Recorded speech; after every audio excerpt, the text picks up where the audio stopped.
what are the current challenges in assessment। तो आज का जो असेसमेंट का प्रोसेस है, और ये आप सभी जानते हैं कि तीन जो टर्म है हमारा, मेजरमेंट, इवेल्युएशन एंड असेसमेंट, इसमें सबसे ज़्यादा इस्तेमाल स्कूल लेवल पे असेसमेंट का ही होता है, क्योंकि मेजर हम लोग करके कुछ क्या नहीं उससे निकाल सकते हैं, और evaluation is a very comprehensive concept. तो असेसमेंट इसीलिए यूज़ भी हुआ है हर जगह।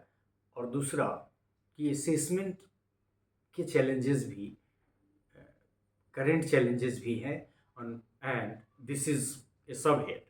सो under the sub head current challenges in assessment, it has been reflected that, मतलब ये चैलेंजेस कौन कौन है।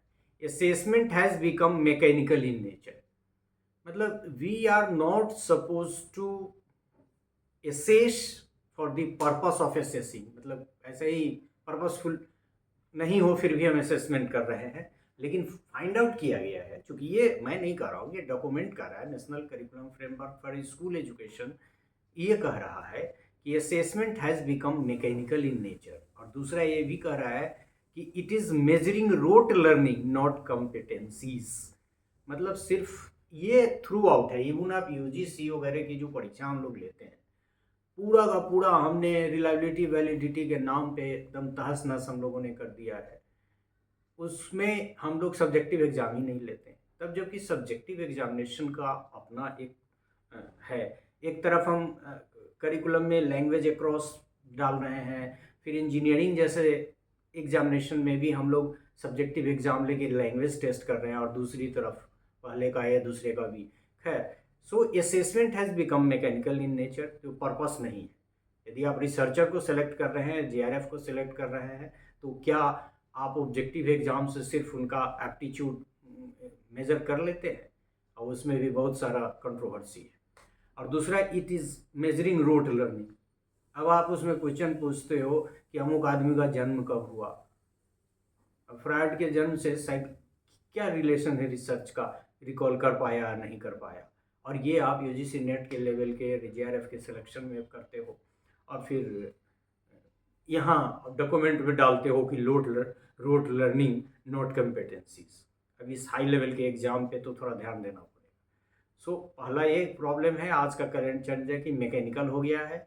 इससे कुछ निकालना जो चाहिए वो निकालने, कम से कम फीडबैक वगैरह जो मेजर पर्पस है, खास के इंटरनल इवेल्युएशन का, वो डिफीट हो रहा है। दूसरा, it is measuring rote learning not competencies, और हमने इतने बड़े एग्जाम का एक को एग्जाम्पल दिया, अभी भी कुछ इम्प्रूवमेंट उसमें होना चाहिए। पहले सब्जेक्टिव था। इट इज़ कॉजिंग एंजाइटी, और देख रहे हैं कि ये इंजीनियरिंग वगैरह की जो परीक्षा है, कितने सारे एडोलसेंस पीरियड के बच्चे, क्या हो रहा है। तो एंजाइटी अननेसेसरी क्रिएट हो रहा है, तो इस पर वर्कआउट करने की ज़रूरत है, क्योंकि ये हमारा नेशनल इशू है। एंजाइटी किससे फलस्वरूप क्या उसका रिपरकशन हो रहा है, सोसाइटल रेट बढ़ता जा रहा है among adolescence, and it is not being made for holistic evaluation, जिसकी मैं बात कर रहा हूँ। आपने शुरू में ही डाल दिया continuous and comprehensive evaluation. It the term has become mechanical itself. हम लोग समझना ही नहीं चाहते हैं कि कंटिन्यूअस एंड कॉम्प्रिहेंसिव इवेल्युएशन क्या है। और ये हमारा डॉक्यूमेंट नेशनल एजुकेशन पॉलिसी, जो पूरे राष्ट्र को गवर्न करता है, कहता है कि there will not be any hard separation between the curricular and extra curricular. और फिर कर क्या रहे हैं आप सिर्फ कॉग्निटिव डोमेन को मेजर कर रहे हो। तो दो मेजर प्रॉब्लम को हमने, मतलब चार कह सकते हैं, ये मैकेनिकल हो गया है, ये करेंट चैलेंज है।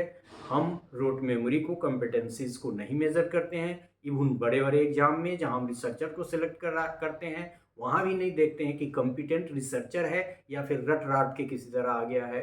फिर ये इस तरह के एग्जाम जो है एंजाइटी कॉज कर रहा है। और दूसरा कि हमारा जो इवेल्युएशन है असेसमेंट के माध्यम से, ये होलिस्टिक नहीं है। So this is all about this part, that is current challenges in assessment. Thank you.